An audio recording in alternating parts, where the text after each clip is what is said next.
జై శ్రీకృష్ణ. 3వ అధ్యాయం కర్మయోగంలోని 42వ శ్లోకము.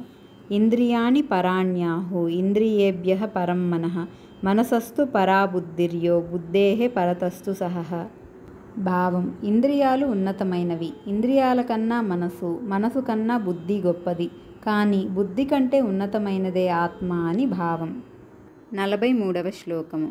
ఏవం బుద్ధేః పరం బుద్ధ్వా సంస్థభ్యాత్మానమాత్మనా జహి శత్రుం మహాబాహో కామరూపం దురాసదం. భావం: మహాబాహువులు కలిగిన ఓ అర్జున, ఈ విధంగా బుద్ధి కంటే ఆత్మ గొప్పదని తెలుసుకొని ఆ బుద్ధి ద్వారా నీ మనసును నిగ్రహించి కామము అనే బలమైన శత్రువును జయించు అని భావం.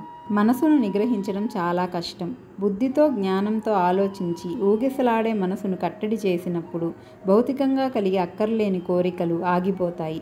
మనిషికి తన ఆత్మను అనుభూతి చెందకుండా చేసేది కామమే కనుక ముందు దానిని జయించమని భగవానుడు చెప్తున్నారు. ఎందుకంటే శత్రువు ఎంత బలంగా ఉంటే గెలవడానికి అంత ఎక్కువగా పోరాడటము అవసరమే కదా. జై శ్రీకృష్ణ.